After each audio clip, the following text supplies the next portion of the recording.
Hello and welcome to another episode of Cooking with Rodrigo and Joe, a regular video series in which we discuss various songs that we like playing, songs that we think people ought to know or want to know, and we're going to present our views and a little bit of teaching about how to play those songs from the point of view of a drummer and a bass player.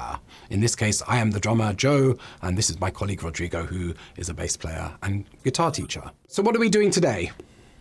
We're doing Fire by the Jimi Hendrix Experience from the debut album Are You Experienced. It shook the core of rock music and how guitar was played at the time. And this is one of my favorite tracks. It's very, very intense from the point of view of drumming. If I could play the drums, this is one of the songs I would like to play.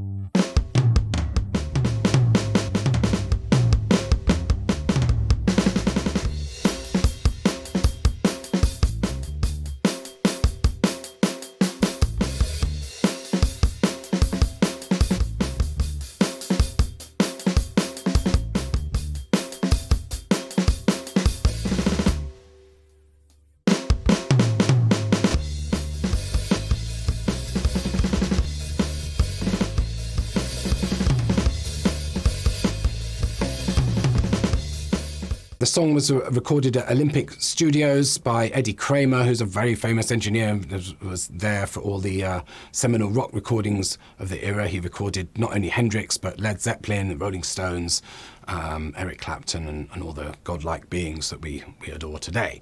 So let's get on with the song. What's the structure of this song, Rodrigo?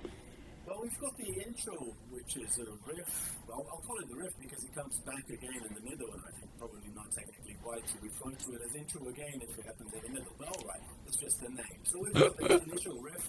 It goes into verse. It goes into let me stand there till you fire chorus. Back to verse. Back to chorus. There's a little preparation for the solo. Let's call it the pre-solo. We go into the solo in the middle. Move Over Rover. Yeah, Move Over Rover. Then you got the solo, which is 8 bars long, short with the solo. Back to the intro or riff, verse, chorus, and then the outro solo, which is a slight variation of the first one. And that's it, and it fades out. It's pretty short, and it changes between the parts quite dynamically. Yeah, really, it moves very fast. It's only 2.5 minutes long as well, isn't it? It's over before you got used to it. Those 2.5 minutes. Nothing is too hard to play. Maybe the bass part of the floor solos and choruses are a bit challenging, but nothing too difficult, technically speaking. The difficulty is to stay focused and to be always aware of what's going on. My impression is that the bass player needs to keep pretty much on playing what's in the recording, where the drumming is very improvisational.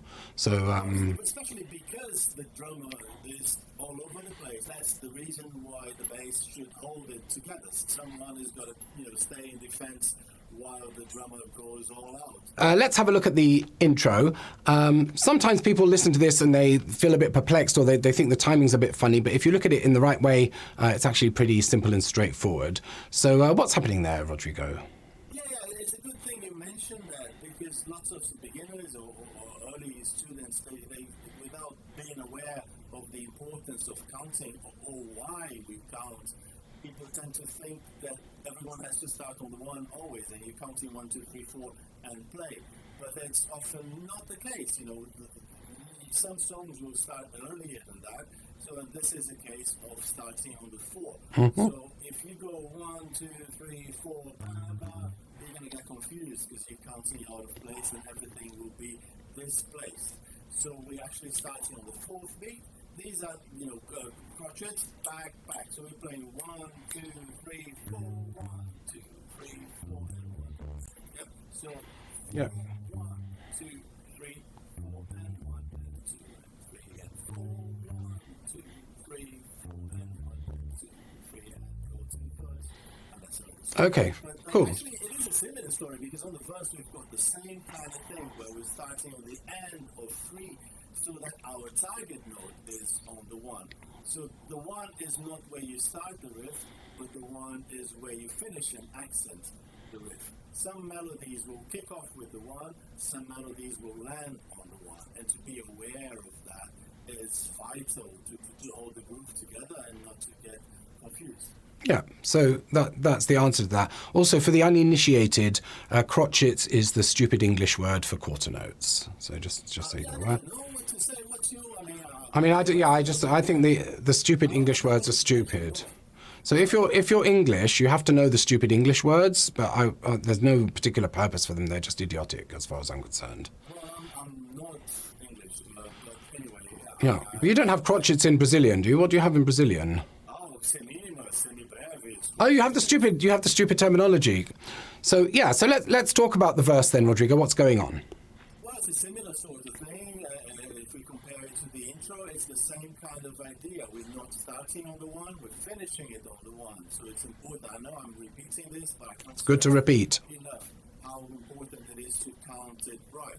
So we're playing quavers here, or eighth notes. We're starting on the end of 3. We play those 4 notes, and 4 and 1, so that I finish on the 1.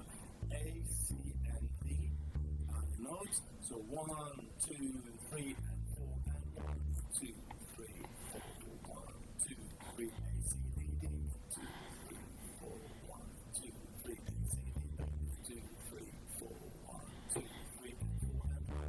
And by the way, the notes on the intro were G sharp to G, F, G, D, D, yeah?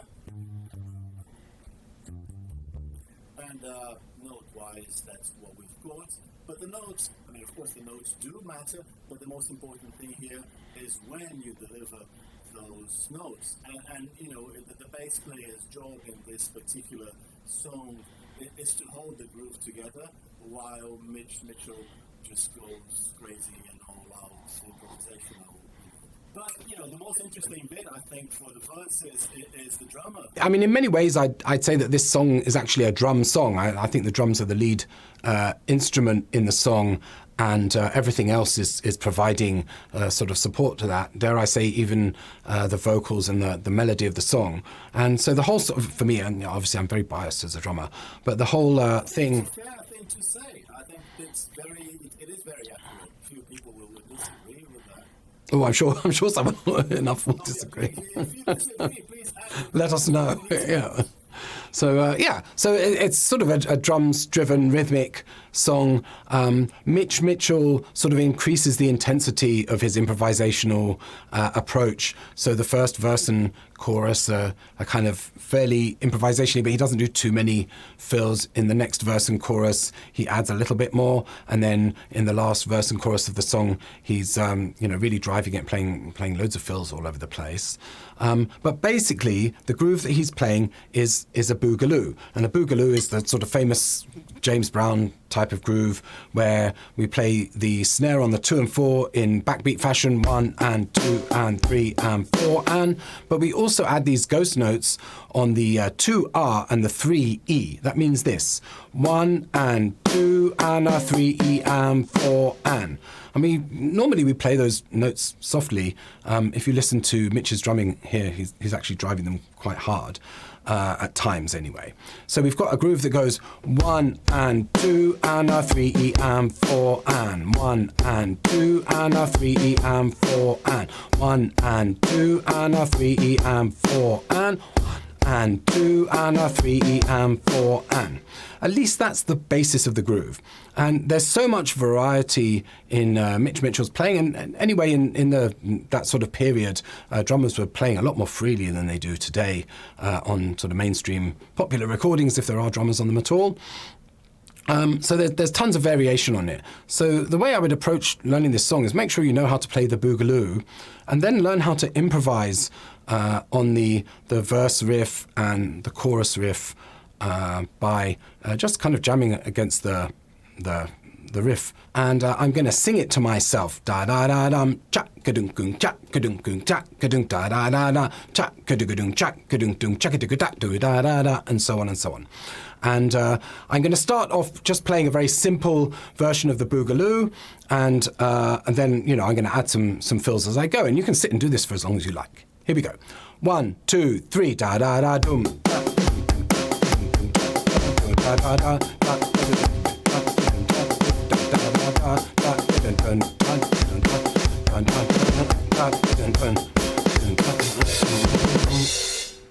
and so on and so on. And try to sort of learn how to sing it. I highly recommend learning how to sing while you're playing, just for your own educational purposes, if not for public consumption. The chorus is more constant.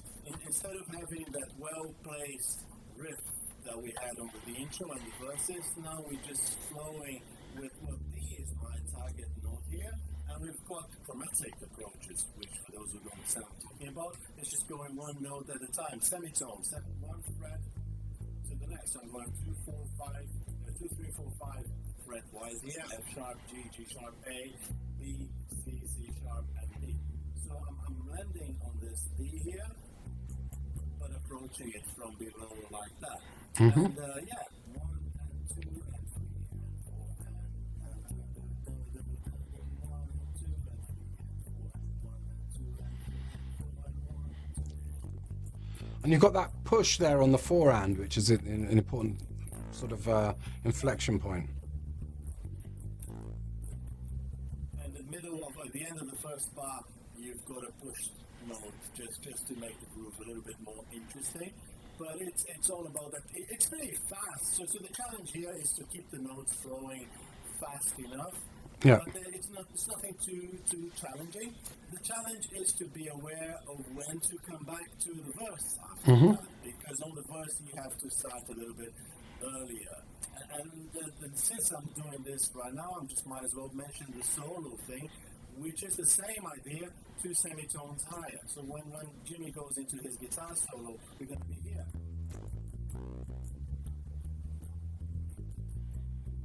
Aha, okay.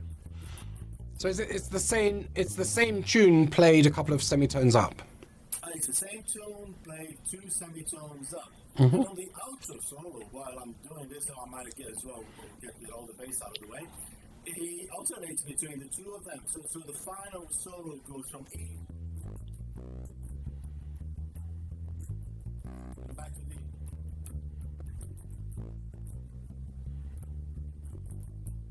And back to E. So we're alternating that same bass line from E to D to E to D, each one of them doing the riff 2 times, which means 4 bars. So 4 bars here, 4 bars there, 4 bars here, 4 bars there, and that's the outro, and then it just fades out. And as far as the bass is concerned, that's it. There's the move over bit, and it's nothing too complicated. We've got D's and C and to A and finish on a C. And sometimes the octaves here. And it starts a bit more sparse and it starts building up and gets a bit more intense when you go to the high A. So you've got D, C, octave, and to the A, 8th notes, and to the C, and 8 notes, and go solo. Okay, cool. So when you're playing the more spacious part at the beginning, and you were saying D, so you're playing 2 Ds, one D lower than the other, and so on. Okay, that's cool. I didn't know that. Octave, very, very safe choice of notes to groove. If you're bored with the same note and you want to do something a bit more interesting, you can always use the octave, which you will find 2 frets above, 2 strings above. The other foolproof note would be the 5th, which is 1 string above, 2 frets above. I don't want to get too theoretical here. Sometimes you will want a flat 5th if you've got a diminished chord, which is rare, but it's not always going to work. But 9.7 times out of 10, you are safe to groove by using the 5th, which is 2 frets above, 1 string above, or even on the same fret on the lower string. But that's another story. What I'm trying to say is that, safe notes to use along with your root note if you feel like doing too much of the root note is too boring. But being boring can be good. You have to play for the benefit of the song, so don't be afraid of pumping the same root notes all the time. You're the bass player after all, and your job is to hold the thing together. There's a time and a place to get more ambitious or adventurous. So that's what Noah is doing over the choruses, right? So how does the drumming part match that kind of thing? I'm guessing it would be accenting the same spots, like the 1, 2, 3, 4, and at least to me that's the key thing, the 1 and 2, and the 4 and of that first bar. Most drummers who play this, and I've been guilty of this as well, as is Chad Smith, I think, from the Chili's. But we tend to sort of hit the crash on that 4 and for emphasis, and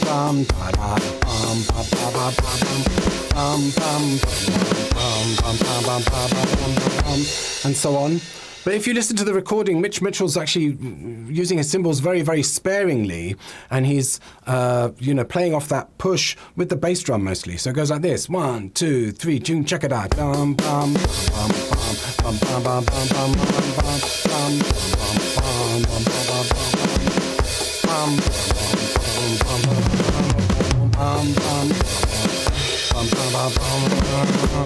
And you see, I can't even resist playing the crashes there. So I think it's quite a good idea. To it.